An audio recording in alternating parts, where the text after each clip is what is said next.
لله بنعمته تتم الصالحات أشهد أن لا إله إلا الله وحده لا شريك له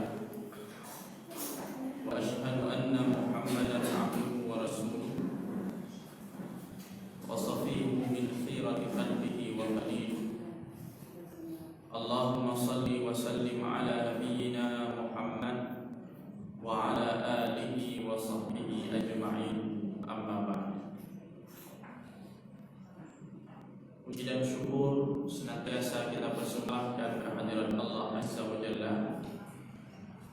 Salawat dan salam senantiasa Allah limpahkan kepada baginda Rasulullah sallallahu alaihi wasallam.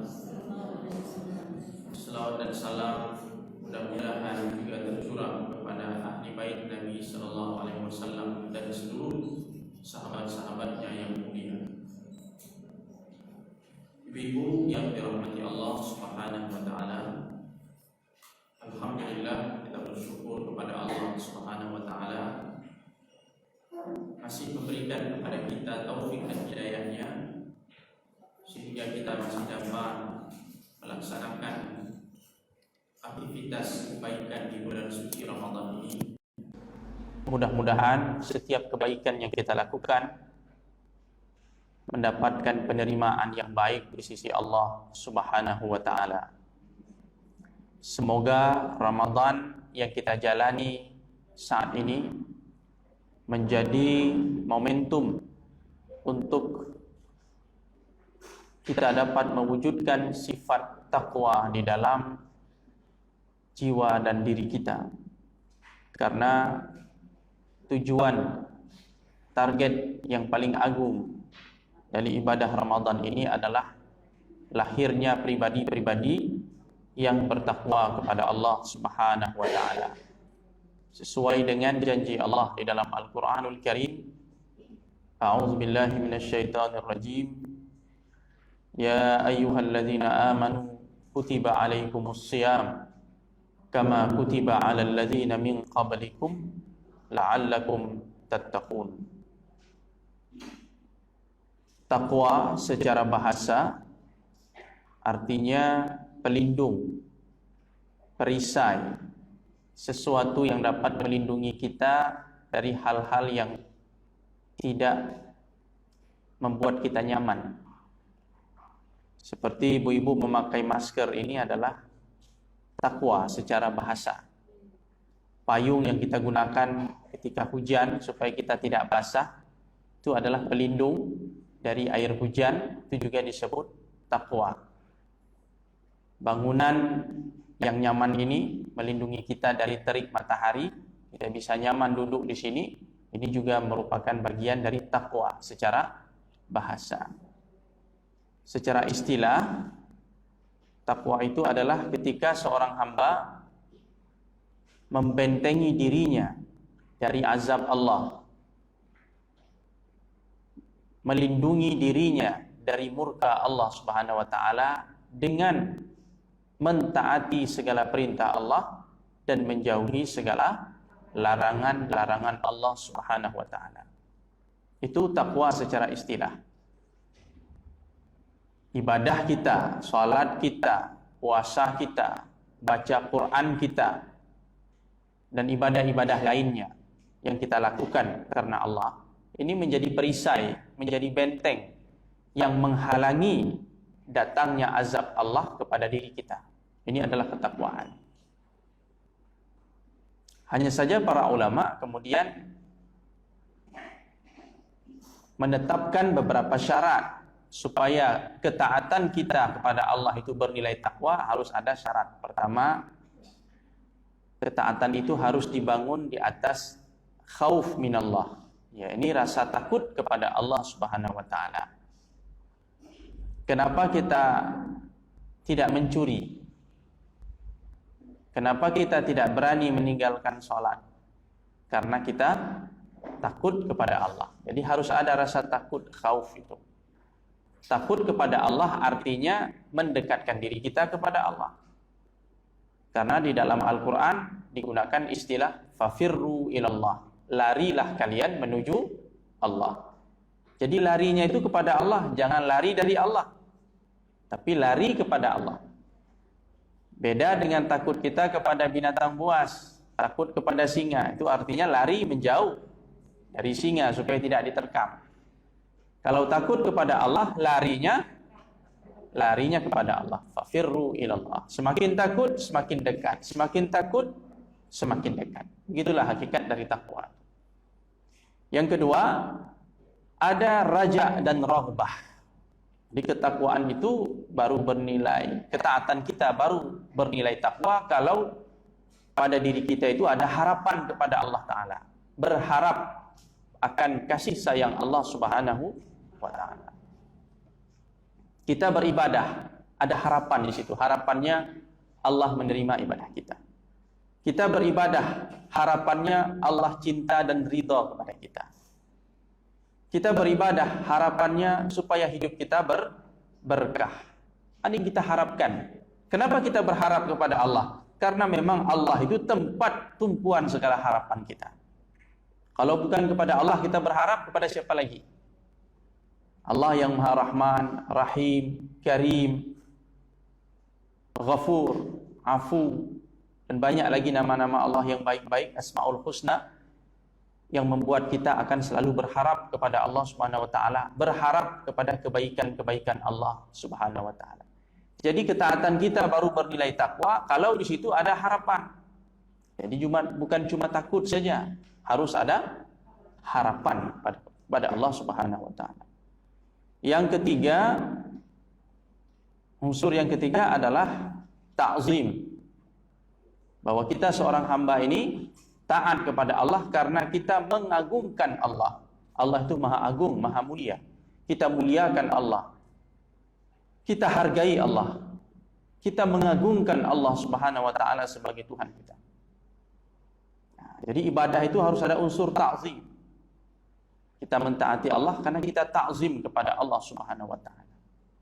Dan yang terakhir, yang keempat adalah mahabbah. Ketaatan yang kita lakukan itu harus berdasarkan atau dibangun di atas dasar cinta. Kita beribadah kepada Allah karena kita cinta Allah. Kita mencintai Allah Subhanahu wa Ta'ala. Bahkan seharusnya seorang yang beriman itu mencintai Allah di atas segala-galanya. Ayyakunallah wa rasuluhu ahabba ilaihi mimman siwahuma. Seseorang baru mendapatkan manisnya iman, kata Nabi, kalau seandainya dia mencintai Allah dan Rasulnya melebihi dari segala sesuatu yang ada. Jadi ibadah kita, ketaatan kita supaya bernilai takwa itu harus ada mahabbah. Ibu-ibu yang dirahmati Allah Subhanahu wa Ta'ala, takwa ini begitu penting dalam kehidupan. Nanti kita akan kaitkan antara ketakwaan ini dengan al-wara' sesuai dengan tema kita. Karena tidak mungkin kita meraih derajat takwa kalau tidak melewati satu tahapan yang namanya al-wara'. Nanti akan kita definisikan apa itu al-wara'. Ini kita bahas dulu sekelumit tentang takwa. Penting tidak takwa itu dalam kehidupan? Penting, karena ketakwaan itulah kunci keselamatan kita di dunia dan di akhirat. Dalam Al-Quranul Karim, Allah Subhanahu wa Ta'ala antara lain menegaskan, A'udzubillahi minasyaitonirrajim, innama yataqabbalullahu minal muttaqin. Sesungguhnya Allah itu hanya menerima ibadah dan persembahan dari orang-orang yang bertakwa. Yang diterima oleh Allah hanya dari orang yang bertakwa. Berarti kalau orang beribadah tanpa takwa, tidak didasari oleh semangat takwa, maka tidak diterima ibadahnya. Banyak orang yang salat, tapi belum tentu yang salat itu diterima salatnya. Kenapa? Karena salatnya tidak dilandaskan kepada takwa. Yang bisa khusyuk dalam salat itu orang bertakwa. Orang yang tidak bertakwa tidak akan bisa khusyuk di dalam salat. Yang bisa ikhlas itu dalam beribadah hanya orang yang bertakwa. Orang yang tidak bertakwa tidak akan ikhlas di dalam dia beribadah. Padahal khusyuk, ikhlas dan lain-lain itu merupakan syarat diterimanya suatu ibadah. Makanya kata Allah tadi, Allah tidak terima kecuali persembahan dari orang-orang yang bertakwa.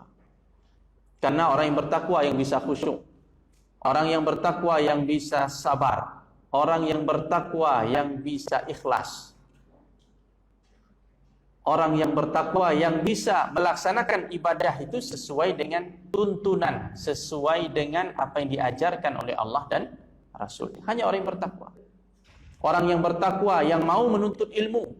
Ini ciri orang bertakwa itu suka menuntut ilmu. Karena ilmu dan amal berkaitan. Amal tanpa ilmu ditolak. Bagaimana kita beramal tidak sesuai dengan tuntunan? Tidak terima oleh Allah Subhanahu wa taala. Man amila amalan laisa alaihi amruna fahuwa raddun. Siapa yang beramal tidak sesuai dengan tunjuk ajar kami, maka amalnya ditolak. Supaya amal kita sesuai dengan petunjuk Nabi dan Allah dan Rasulnya, maka perlu ilmu. Hanya orang bertakwa yang mampu dan bersabar duduk di majelis ilmu, beramal dengan ilmu, beramal dengan ikhlas, beramal dengan khusyuk. Dan itu merupakan syarat-syarat diterimanya sebuah amal. Jadi antara ketakwaan dengan diterimanya ibadah kita itu berkaitan sekali, erat sekali kaitannya. Hadirin sekalian yang dirahmati Allah Subhanahu wa taala. Suatu hari Abu Hurairah ditanya.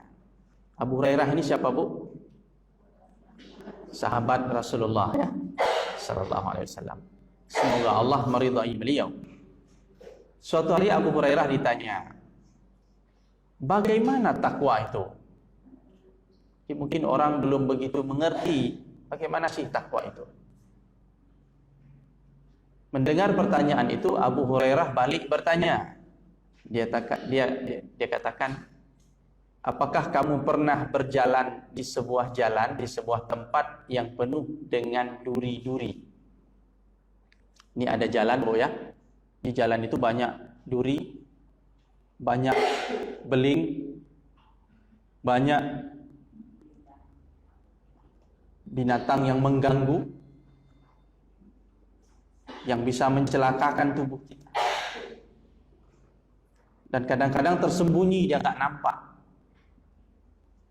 Kata Abu Hurairah, pernah nggak kamu berjalan di jalan yang seperti itu, yang banyak durinya?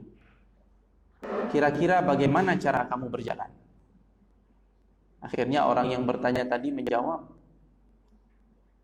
kalau jalannya seperti itu, saya akan berjalan dengan hati-hati. Tidak berani jalan serampangan. Yang penting sampai. Ya, tapi di tengah jalan itu banyak rintangannya, banyak onak durinya. Bagaimana kita berjalan? Kita akan pilih-pilih ya. Pilih-pilih. Kadang kita harus belok ke kanan, kadang harus melangkah ke kiri, kadang mundur selangkah ke belakang, kadang harus kita meloncat. Begitu cara kita berjalan di jalan yang penuh dengan duri. Kata Abu Hurairah, begitulah takwa. Seperti itulah takwa. Artinya apa? Orang yang bertakwa ini hati-hati dalam menjalani kehidupan ini, nggak serampangan, nggak lurus saja begitu. Kenapa? Karena dalam hidup ini banyak rintangannya. Dalam hidup ini tidak semua baik, banyak juga yang buruk. Dalam hidup ini tidak semuanya benar, banyak juga yang salah. Dalam hidup ini tidak semuanya bermanfaat, banyak juga yang sia-sia dan berbahaya. Bahkan kadang-kadang yang berbahaya itu samar-samar. Nampaknya bagus, berguna, ternyata berbahaya. Maka perlu kepada apa, Bu? Perlu kepada kehati-hatian. Ibu belanja di pasar, beli tomat. Apa semua tomat itu bagus? Kan pilih-pilih ya. Pilih-pilih, jangan sampai ngambil yang busuk umpamanya. Beli jeruk begitu juga. Pilih-pilih, karena nggak semuanya bagus. Apalagi kadang-kadang pedagangnya ada yang curang-curang ya. Jadi perlu kehati-hatian dari seorang pembeli, harus selektif. Itulah takwa. Ketika kita menjalani hidup ini dengan kehati-hatian.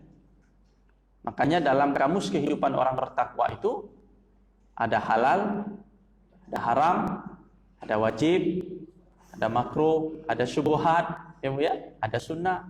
Itu kamus kehidupan orang beriman, orang bertakwa. Kalau orang tidak bertakwa, tidak ada kamus lain. Kamusnya halal semua.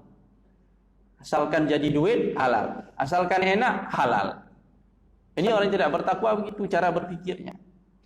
Tidak penting bagi mereka. Makanya kata Nabi SAW dalam sebuah hadis, sayati 'alan nasi zamanun la yubali min aina asabal mal amin haramin am halal. Akan datang suatu masa kepada manusia di mana manusia pada waktu itu tidak peduli lagi dari mana dia mendapatkan harta itu, apakah dari yang halal ataupun yang haram. Apakah zaman itu sudah sampai kepada kita ini? Banyak orang tidak peduli lagi, Bu. Terserah dari mana uang itu datang, dengan cara apa tidak peduli. Yang penting uang itu bisa saya dapatkan dan keinginan saya, ambisi saya terpenuhi. Selesai. Ini berbahaya sekali kalau cara berpikir seperti itu. Maka orang yang bertakwa tidak akan pernah berpikir seperti itu. Dia akan pilih-pilih. Tidak semua uang yang datang itu halal. Tidak semua transaksi itu dibenarkan. Sehingga ketakwaan ini sangat diperlukan. Jadi salah satu ciri dari orang yang bertakwa itulah bersifat hati-hati, selektif. Dan inilah sebenarnya inti dari wara' itu. Baru kita masuk kepada tema kita, judul kita. Itulah pentingnya wara'. Mustahil seseorang akan menjadi takwa, seorang yang muttaqin, apabila di dalam dirinya itu tidak ada sifat wara'. Jadi sekarang pertanyaannya, wara' itu apa? Apa, Bu, wara'? Hati-hati. Nah, itu salah satu makna ya dari wara'. Ya, jadi wara' secara bahasa, ibu-ibu yang dirahmati Allah Subhanahu wa taala, al-wara' itu artinya al-kaffu wal 'iffah. Al-kaffu amma la yanbaghi. Wara' itu artinya ketika seseorang menghalangi dirinya, menahan dirinya dari segala sesuatu yang tidak patut untuk dia lakukan. Menghalangi dirinya dari segala sesuatu yang tidak pantas. Itu wara'.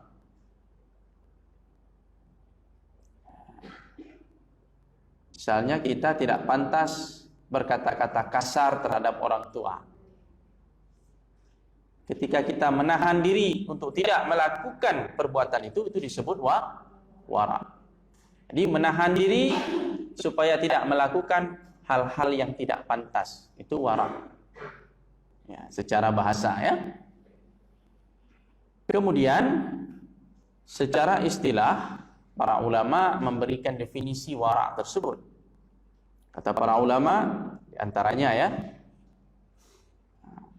wara' itu adalah tarku ma yaribuka wa nafyu ma ya'ibuka wal akhdhu bil awsaq wa hamlun nafsi 'alal ahwat wa huwa ijtinabus syubuhat wa muraqabatul khatarat. Ini salah satunya. Kalau kita artikan secara sederhana, wara' itu adalah meninggalkan segala sesuatu yang membuat kita ragu, meninggalkan sesuatu yang meragukan kita. Ini boleh atau tidak ya? Ragu ya? Saya tidak akan lakukan. Jangan-jangan tidak boleh. Sampai ada kejelasan. Sampai ada kejelasan hukumnya, boleh atau tidak. Kan kadang-kadang sering itu, Bu. Kita di rumah karena mungkin waktu kita mengaji belum sampai bab itu dibahas. Tiba-tiba kita berhadapan dengan pilihan itu antara boleh dengan tidak. Muncul keraguan, sanksi di hati kita. Ya sudah, tinggalkan karena itu meragukan. Jadi meninggalkan sesuatu yang meragukan di hati karena belum ada kejelasan status hukumnya, ini disebut wara'. Kemudian meninggalkan segala sesuatu yang mencoreng nama baik kita, meninggalkan segala sesuatu yang membuat aib terhadap kepribadian kita. Kalau kita melakukan itu aib, ternodai kehormatan kita. Ini juga merupakan bagian dari wara. Termasuk juga wara itu adalah mengambil yang lebih kuat, yang lebih kokoh. Ada dua pilihan, satu lemah, yang satu lagi kuat. Kita mengambil yang lebih kuat. Itu merupakan salah satu sikap dari sikap wara. Mengambil yang lebih kuat.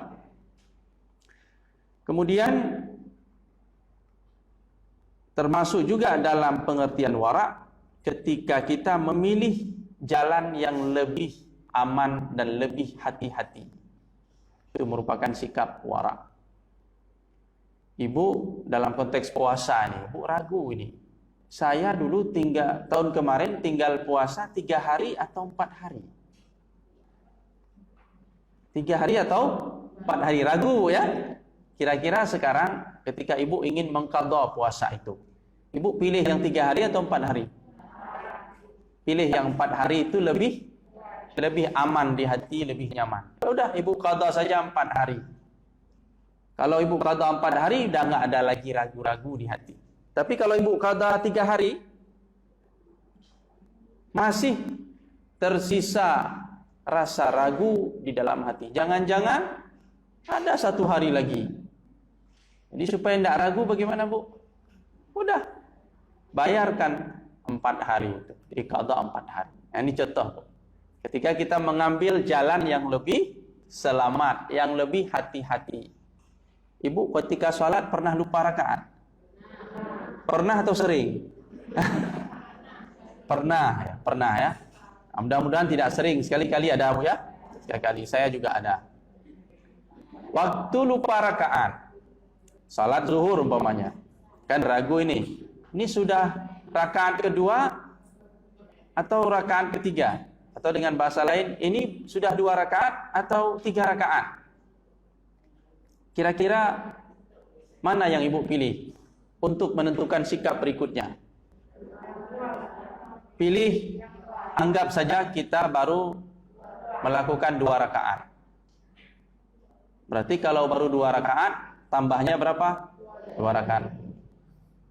Aman di hati. Tapi kalau ibu mengambilnya 3, tinggal tambah 1 lagi kan? Tapi masih tersisa ragu di hati. Jadi kalau lupa bilangan rakaat, ambil yang terkecil ya. Kalau lupa hari puasa, ambil yang terbesar. Karena itu yang lebih hati-hati, yang ahwat, lebih ihtiyat, lebih aman, lebih nyaman di hati. Nah, itu salah satu contoh penerapan dari sikap wara tadi. Di wara itu meninggalkan segala yang meragukan, meninggalkan segala sesuatu yang dapat menodai kehormatan kita, mengambil sesuatu yang lebih kuat, yang lebih kokoh. Biasanya itu dalam perdebatan dalil seputar ibadah ataupun lainnya. Kita ambil yang paling kokoh dalilnya. Itu merupakan salah satu sikap wara. Ada istilah rajih dan ada istilah marjuh. Rajih ini pendapat yang lebih kuat. Marjuh ini pendapat yang kurang kuat. Kadang-kadang pendapat yang lebih kuat ini agak sulit. Yang enaknya itu yang satu lagi. Sikap wara menuntun kita untuk mengambil yang lebih kuat walaupun sulit. Walaupun sulit. Jangan ambil yang ini ya, yang lebih lemah dalilnya walaupun enak kelihatannya. Ambil yang sulit, bukan karena sulitnya itu, tapi karena dalilnya lebih kuat. Nah, itu contoh penerapan dari sikap wara. Kemudian wara itu juga artinya meninggalkan segala yang syubhat, yang meragukan. Meninggalkan yang telah jelas diketahui keharamannya dan meninggalkan segala sesuatu yang meragukan apakah ini halal ataupun haram. Jadi kita meninggalkan yang haram itu sifat wara' juga, Bu. Yang jelas-jelas haram kita tinggalkan. Itu merupakan sifat wara'. Dan ini merupakan level terendah dari sifat wara'. Kalau orang tidak sanggup meninggalkan yang haram, berarti tidak ada wara'nya sedikit pun. Minimal, Bu ya, minimal untuk latihan kita. Minimal yang haram itu jangan ada lagi dalam list kehidupan kita. Tinggalkan yang haram itu. Itu minimal sifat wara'. Kemudian naik peringkat berikutnya. Ya, meninggalkan sesuatu yang diragukan halal atau haram. Belum jelas haramnya, tapi juga belum jelas halalnya. Kalau bahasa lain apa namanya, Bu? Syubhat, ya, syubhat atau mustabihat. Nah, kita tinggalkan. Dan meninggalkannya itu tidak menyebabkan kerusakan yang lebih besar. Ketika kita meninggalkan yang syubhat itu tidak menyebabkan ada kerusakan lain yang lebih besar. Maka al-wara', sifat wara' itu mengajak kita untuk meninggalkannya. Kemudian melakukan sesuatu yang diragukan akan kewajibannya. Umpamanya ini ada satu persoalan. Ada sebagian pendapat bilang wajib, ada yang bilang sunnah saja. Sifat wara' itu menghendaki kita untuk melakukannya. Jangan-jangan betul yang mengatakan wajib. Misalnya seperti dalam berwudu, berkumur-kumur. Kalau Imam Syafi'i bilang sunat, tapi Imam Ahmad mengatakan itu wajib. Satu sunat, yang satu wajib. Kira-kira Ibu kerjakan tidak itu? Berkumur-kumur itu. Kerjakan ajalah. Imam Syafi'i juga bilang sunat. Kita anggap saja itu seperti wajib kita lakukan. Sifat wara' menghendaki demikian. Sehingga tidak tersisa lagi rasa sangsi dan ragu di dalam hati. Karena kita sudah melakukannya. Sebelum berwudu baca bismillah itu ya. Itu juga termasuk persoalan yang diperselisihkan. Ada yang bilang wajib, ada yang bilang tidak wajib. Ya sudah kita laksanakan saja. Karena kalau kita tidak laksanakan, kalau kita melaksanakan, berarti dua-dua pendapat terakomodir. Misalnya seperti tadi, kumur-kumur. Kita berkumur-kumur. Mazhab Syafi'i kita dapat, mazhab Imam Ahmad bin Hambal pun kita dapat. Tapi kalau kita tidak berkumur-kumur, mungkin kita diterima oleh mazhab Syafi'i, tapi tidak diterima oleh mazhab yang satu lagi ya, yang mengatakan wajib. Kalau ada orang yang bermazhab Hambali melihat kita wudu tidak berkumur-kumur, itu kita dianggap melakukan satu pelanggaran, artinya sesuatu yang tidak sempurna dalam berwudu. Nanti kita jadi bahan ocehan lagi. Nanti orang berprasangka buruk terhadap kita. Jadi ambil saja yang hati-hati, yang aman, yang nyaman, yang meyakinkan, sudah laksanakan sehingga semua pendapat itu terakomodir oleh apa yang kita lakukan. Jadi begitu ibu-ibu yang dirahmati Allah Subhanahu wa taala. Imam Ibnul Qayyim rahimahullah mengatakan wara' itu adalah tarku ma yukhsha dararuhu fil akhirah. Wara' itu adalah ketika seseorang meninggalkan sesuatu yang dikhawatirkan menimbulkan bahaya di akhirat kelak. Ada perkara-perkara yang membahayakan. Kalau kita lakukan ini ada ancamannya di akhirat. Maka kita tinggalkan perkara tersebut. Ini termasuk dari salah satu sifat wara'. Oleh karena itu, ibu-ibu yang dirahmati Allah Subhanahu wa ta'ala, ada beberapa kaedah-kaedah di dalam kita memahami sifat wara' ini. Yang pertama, wara' itu ada 3 level, ada 3 tingkatan. Level yang paling rendah dari sifat wara' itu adalah ketika seseorang meninggalkan yang jelas-jelas haram. Paham Bu ya? Mencuri halal atau haram? Haram. Kita tinggalkan. Berarti kita sudah mempraktekkan yang dinamakan dengan wara. Tidak mencuri, tidak ngomongi aib orang, ngupat, ghibah. Ini sifat wara. Jadi wara ini bukan sekedar tidak makan yang haram, Bu. Tapi tidak membicarakan yang haram pun itu sifat wara. Jadi wara bukan soal makan minum saja, bukan soal pakaian kita beli dari uang apa, bukan itu. Bukan itu saja. Wara termasuk juga dalam hal bicara, dalam hal melihat, dalam hal mendengar, dalam hal menyentuh, memegang, dalam hal melangkahkan kaki. Jadi wara masuk ke dalam semua aspek kehidupan seorang mukmin. Peringkat pertama dari wara adalah meninggalkan yang haram. Cari dulu daftar perkara-perkara yang diharamkan dalam hidup ini, yang jelas-jelas haram, yang disepakati oleh para ulama itu haram. Itu dulu tinggalkan. Sudah. Sekarang peringkat yang kedua. Peringkat kedua dari wara adalah meninggalkan perkara-perkara yang syubhat, perkara-perkara yang meragukan. Cuma Ibu, persoalan syubhat ini panjang pembahasannya. Syubhat itu kalau secara umum, secara sederhana kita artikan sesuatu yang belum jelas, masih samar-samar. Apakah dia masuk kepada yang haram atau masuk kepada yang halal. Jadi wilayah perbatasan itu. Syubhat itu perbatasan. Wilayah yang berbahaya. Jadi kalau ibaratnya ada sumur, syubhat itu adalah pinggir sumur, tepi sumur. Dia belum masuk ke sumur. Tapi kalau kita berada di situ berbahaya enggak? Anak ibu sedang main-main, sumur tidak ada penutupnya, tidak ada cincinnya. Sumurnya dalam. Anak ibu main di bibir sumur, di pinggir sumur itu. Satu jengkal lagi masuk ke sumur. Tapi anak ibu belum masuk sumur, masih main di pinggir. Kira-kira ibu kayak mana bilangnya?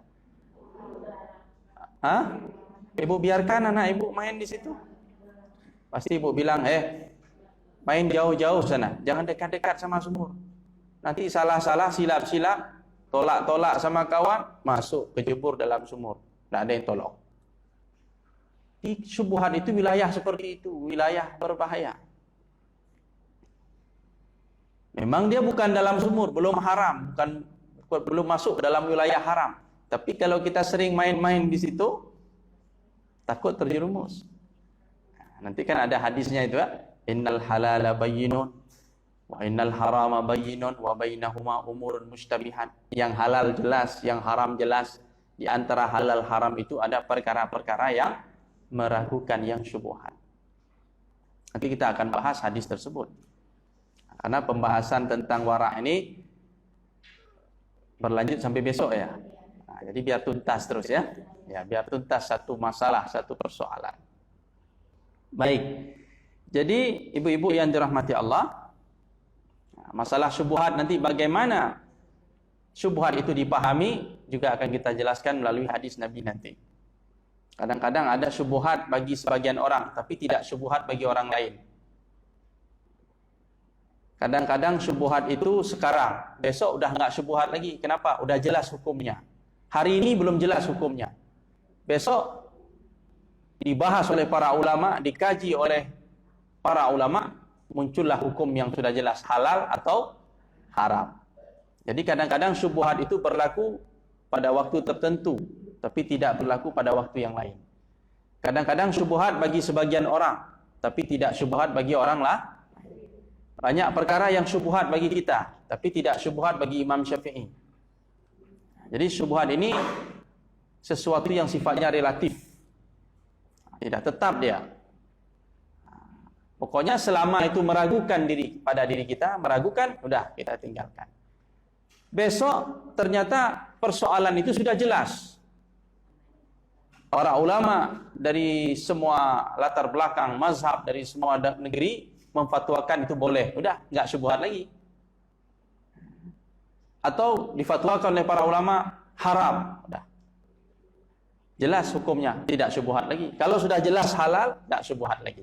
Kalau sudah jelas haram, tidak syubhat lagi. Yang syubhat ini yang masih meragukan. Mungkin tadi malam masih syubhat. Setelah hadir pengajian di Raudatul Jannah, udah nggak syubhat lagi, udah jelas. Alhamdulillah, udah. Ibu bisa menentukan sikap. Apakah halal ataupun haram. Karena sudah mengaji, ya, sudah dibahas. Jadi selama masih meragukan, sebaiknya seseorang itu meninggalkan yang syubhat. Itu tuntutan dari sifat wara. Tuntutan dari sifat wara. Yang keberapa, Bu? Peringkat yang ketiga, ya. Yang ketiga itu adalah peringkat ketika seseorang meninggalkan beberapa perkara yang mubah karena khawatir terjerumus kepada syubhat. Jadi Ibu, banyak dalam hidup ini yang mubah, yang dibolehkan oleh Allah Subhanahu wa ta'ala. Ketika itu dibolehkan, itu bukan berarti kita boleh semaunya. Sesuatu yang dibolehkan, sesuatu yang halal, sesuatu yang mubah, itu pun harus kita nikmati sesuai dengan kadarnya. Artinya jangan berlebihan. Disebutkan bahwa generasi salafus saleh, generasi sahabat dan tabi'in dulu, mereka mengatakan apa? Kunna nada'u sab'ina baban minal halal makhafata an naqa'a fil haram. Kami dulu meninggalkan 70 perkara dari yang halal karena khawatir terjerumus ke dalam yang haram. Jadi ada perkara-perkara mubah itu yang harus hati-hati kita lakukan.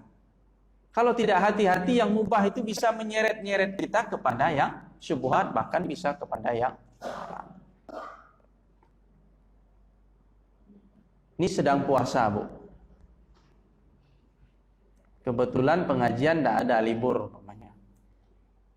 Jam 9 pagi atau jam 10 pagi, Bu tengok tetangga ibu-ibu di samping rumah sedang nggak ada kegiatan, ya kan? Di depan rumah ibu ada pohon jambu rindang sekali, enak.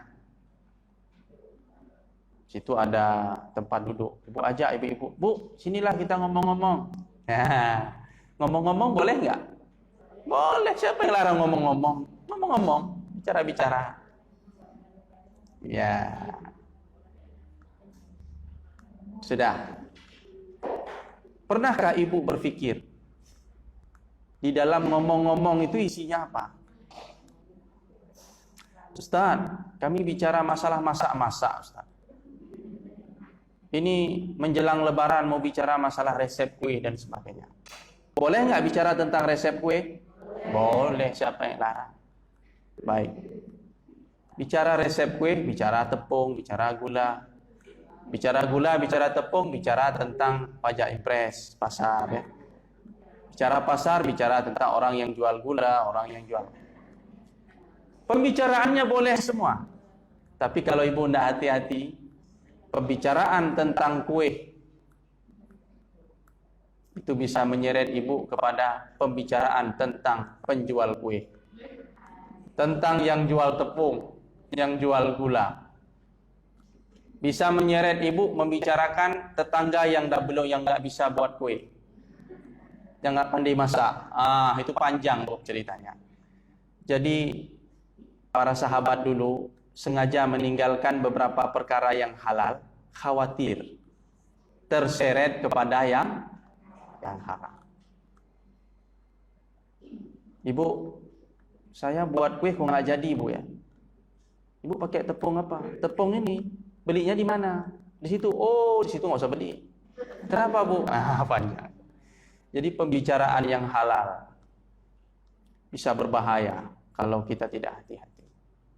Makanya peringkat warak yang ketiga yang tertinggi itu adalah kita berani meninggalkan beberapa yang halal, khawatir terseret kepada yang haram. Ini yang dilakukan oleh Nabi, yang dilakukan oleh para sahabat. Bukan kita mengharamkan yang halal, bukan itu, Bu, ya. Tapi kehati-hatian tadi. Selama yang halal itu tidak penting-penting sekali, baiknya ditinggalkan saja. Selama yang halal itu kita tidak butuh-butuh sekali, tinggalkan saja. Tapi kalau pembicaraannya berkaitan masalah, umpamanya masalah ibadah, ini memang masalah pengajian, ini memang sangat penting untuk dibicarakan, silakan itu dibicarakan. Tapi seandainya pembicaraan itu, kalaupun kita tidak bicarakan, tidak ada masalah, tidak ada efek, ya sudah, tinggalkan saja. Untuk menjaga keselamatan iman kita, menjaga keselamatan ibadah kita, keselamatan puasa kita. Puasa Ibu memang sah karena syarat rukunnya terpenuhi. Tapi pertanyaannya, pahalanya masih ada atau sudah hilang? Karena kata Nabi, kam min shaimin, ya, laisa lahu min siyamihi illal ju' wal atash. Banyak orang yang berpuasa tapi tidak mendapatkan apa-apa dari puasanya kecuali lapar dan haus saja, dahaga saja. Tidak ada berbekas ibadahnya. Yang salat pun demikian, yang puasa pun demikian. Ketika kita tidak bisa menjaga ucapan, menjaga sikap, menjaga akhlak kita, tidak ada yang selamat. Kita menyangka kita sudah banyak beribadah, sudah banyak menyimpan pahala kebaikan, tapi ternyata di akhirat kelak kita dikejutkan semuanya hilang sia-sia. Berpindah pahala itu kepada orang-orang yang selama ini kita zalimi, yang selama ini kita upat, yang selama ini kita sakiti dan sebagainya.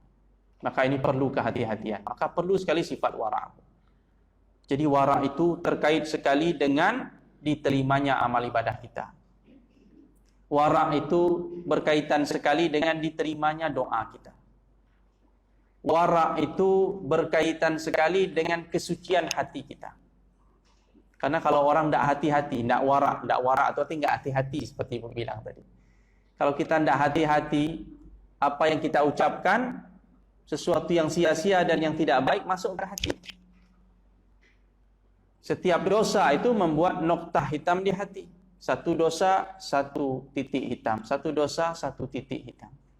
Ketika hati kita sudah diselimuti oleh kehitaman tadi, maka hati itu tidak lagi menjadi hati yang sehat. Tidak menjadi lagi qalbun salim. Padahal yang selamat itu adalah qalbun salim. Orang yang memiliki hati yang salim, yang selamat, yang sehat, yang tidak bernoda.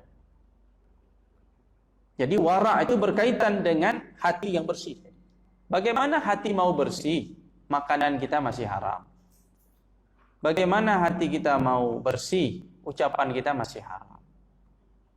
Masih banyak melakukan perbuatan yang sia-sia. Tidak akan selamat hati itu. Sedangkan hati yang bersih, disitulah akan terpancar keikhlasan. Dari hati yang bersih akan terpancar kekhusyukan. Dari hati yang bersih akan terpancar ridha dan sabar. Dari hati yang bersih akan terpancar akhlakul karimah. Jadi hati yang bersih itu, Bu, ibarat energi yang menggerakkan segala kebaikan yang ada pada diri kita. Ibarat listrik ini. Ada listrik, bisa hidup kipas angin, ya. Bisa hidup lampu. Bisa panas setrika. Kenapa? Karena listriknya bagus. Bisa hidup semuanya. Jadi kalau hati kita bagus, hati kita sehat, hati kita salim, maka segala kebaikan itu akan muncul dari diri kita. Kita bisa ikhlas, kita bisa ridha, kita bisa sabar, kita bisa husnuzan, kita bisa khusyuk di dalam beribadah, sehingga ibadah dan kebaikan itu diterima oleh Allah Subhanahu wa taala. Jadi penting enggak wara' itu, Bu? Penting sekali. Penting sekali wara' itu. Kemudian ibu-ibu yang dirahmati Allah Subhanahu wa taala, kata para ulama, wara' itu berlaku kepada yang haram, kepada yang makruh, kepada yang syubhat. Tidak berlaku kepada yang wajib dan kepada yang sunnah. Jadi untuk yang wajib-wajib, ya wajib dilakukan. Jangan wara' gitu.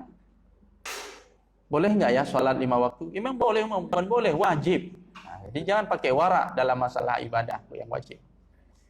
Ibadah yang sunat pun begitu, jangan pakai wara. Allah nggak maulah sholat sunat banyak-banyak. Kenapa? Wara. Jadi nggak berlaku wara dalam ibadah yang sunat. Sama seperti isar, Bu ya. Salah satu sifat terpuji dalam agama kan isar ya. Mendahulukan orang lain. Kapan itu isar itu berlaku? Apakah berlaku kepada ibadah? Mendahulukan orang lain dalam beribadah? Tidak. Waktu salat sudah tiba. Kamar mandi satu. Yang mau berwudu ada berapa orang? Dah? Kira-kira di situ berlaku nggak sifat mendahulukan orang lain? Kalau kita mampu, kita duluan masuk. Selesaikan hajat kita, wudhu kita, kemudian kita salat. Jangan dahulukan orang lain, kecuali orang lain sudah kebelet ya, memang nggak tahan lagi ya. Tuh. Di situ berlaku isar. Jadi isar itu untuk hal-hal yang duniawi ya. Soal ngantri ngambil takjil itu isar bagus. Tapi soal ibadah, kedekatan kepada Allah jangan dahulukan, biar kamu aja lebih dekat sama Allah, saya di belakang aja, jangan. Untuk hal-hal akhirat jangan pakai isar, jangan mendahulukan. Kita dulu. Gitu. Jadi begitu juga masalah wara' dan zuhud, itu tidak berlaku kepada perkara wajib. Kenapa puasanya sedikit sekali, kenapa sholatnya sedikit sekali? Zuhud, Ustaz. Nah, itu dah salah pakai istilah itu. Zuhud untuk dunia ya, bukan untuk akhirat. Ibu-ibu yang dirahmati Allah Subhanahu wa taala,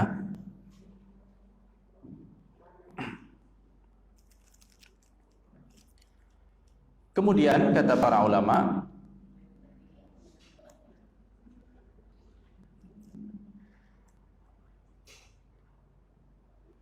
dalam wara' ini seseorang itu harus punya ilmu. Maka tidak sempurna sifat wara' kita kalau wara' itu tidak didasarkan kepada ilmu. Bahwa kita harus mengetahui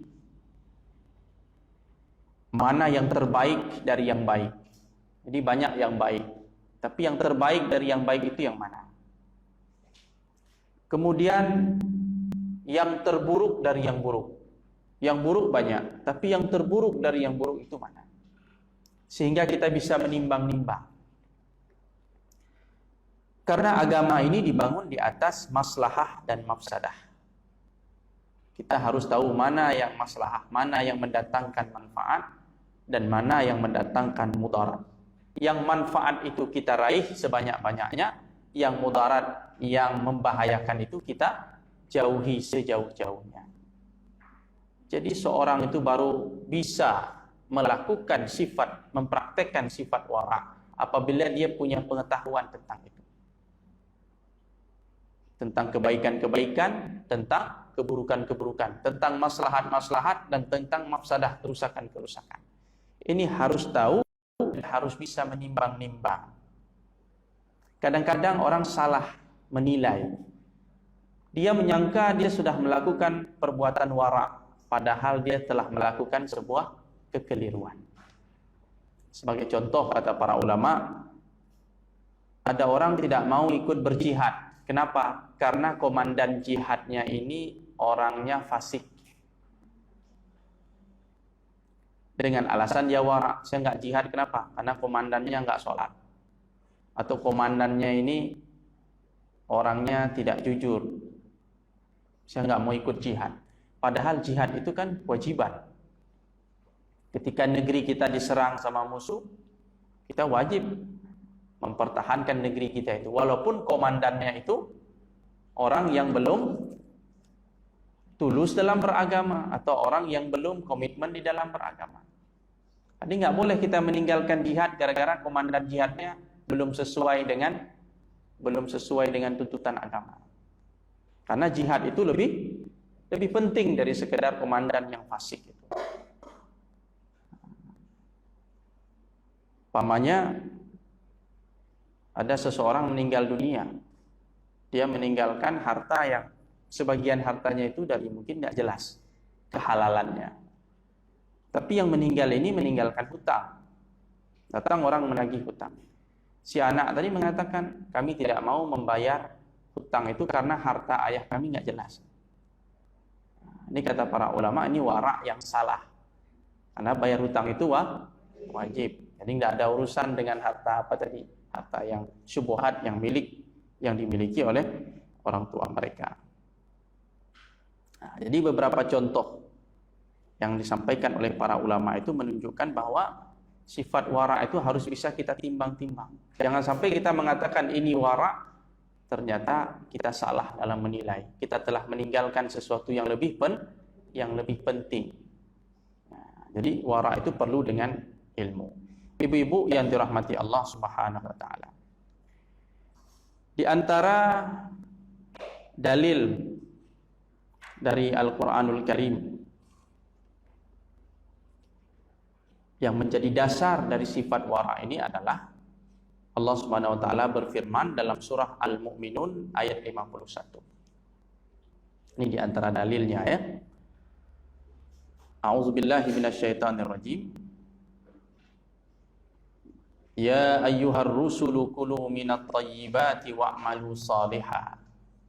Inni bima ta'maluna alim. Wahai para rasul, kata Allah. Wahai para rasul, kulu minat thayyibat, makanlah olehmu dari segala yang baik-baik, yang halal-halal. Jadi para nabi diperintahkan untuk makan yang halal-halal. Wa'malu sholihah, dan beramal solehlah kamu. Jadi perintah pertama itu disuruh makan dari yang halal. Ketika makanan dan minuman kita dari yang halal, pakaian kita dari yang halal, baru kemudian kita melakukan amal soleh. Baru bisa diterima amal itu oleh Allah Subhanahu wa taala. Jangan sampai kita salat, baju yang kita pakai ini hasil curian. Sejadah yang kita pakai hasil curian. Air wudhu yang kita pakai hasil curian. Bagaimana ibadah kita bisa diterima? Jadi perintah Allah kepada para nabi, dan itu perintah kepada kita semua.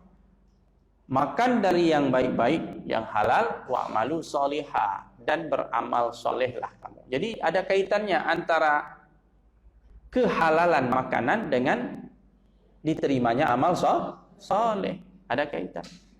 Inni bima ta'maluna alim, sesungguhnya aku maha mengetahui terhadap apa yang kamu kerjakan. Makanya salah satu doa yang diajarkan oleh Nabi yang kita baca setelah salat subuh itu adalah Allahumma inna nas'aluka ilman nafi'a wa rizqan thayyiba wa amalan mutaqabbala. Ya Allah, aku mohon kepadamu ilmu yang berguna. Pertama ilmu. Ketika kita belajar menuntut ilmu, kita tahu ini halal, ini haram, ini boleh, ini tidak, ini syubhat, macam-macam. Baru yang kedua, warizqan thayyiba, rezeki yang baik, rezeki yang halal. Dari mana kita tahu ini halal dari haram? Dari ilmu tadi, menuntut ilmu. Makanya kalau ibu ada rencana mau berdagang, mau jualan, belajar dulu ilmu dagang, hukum tentang dagang. Kalau ilmu dagang ibu sudah tahu. Ilmu jualan sudah tahu. Hukumnya coba dipelajari. Jangan sampai terjerumus kita ke dalam transaksi-transaksi yang diharamkan, yang tidak dibolehkan. Kita menyangka itu boleh, ternyata tidak boleh. Sudah masuk yang haram di dalam pundi-pundi uang kita. Dari uang itu beli makanan, beli minuman, beli pakaian, perangkat ibadah, kita sholat dengan itu. Tidak diterima oleh Allah Subhanahu wa taala. Jadi perlu ilmu dulu. Makanya dulu Umar bin Khattab ketika dia menjadi khalifah, dia itu pergi ke pasar-pasar. Dia bilang apa? La yajlisu fi suqina illa man ya'riful halal wal haram. Tidak boleh duduk di pasar kami berjualan kecuali bagi orang-orang yang mengerti halal dan haram. Jadi pada zaman Rasulullah, zaman sahabat dulu, yang jualan-jualan itu dah ngerti ilmu tentang hukum-hukum jual beli, hukum-hukum muamalah. Gak dia kasih berjualan di pasar kecuali yang mengerti tentang halal dan haram. Jadi belajar tuh. Sebenarnya tuh orang-orang yang ada di pasar tuh wajib tuh nuntut ilmu itu. Wajib ada pengajian khusus tentang apa? Selain tentang fikih ibadah, wajib belajar fikih muamalah. Mana yang boleh, mana yang tidak, mana yang meragukan. Belajar. Ilman nafi'a, rizqan thayyibah, rezeki yang baik, yang halal. Baru yang terakhir apa? Wa amalan mutaqabbala, amal yang diterima. Ini kita minta, ya Allah terimalah amalku, terimalah doaku. Sementara sajadah tempat kita duduk itu diperoleh dari harta yang tidak benar. Bagaimana mau diterima? Bagaimana terangkat doanya? Diijabah oleh Allah? Tidak mungkin. Itu ada hadisnya, ada hadis lain nanti menjelaskan. Nah, jadi inilah beberapa di antara dalil, ya, pentingnya kita memiliki sifat wara.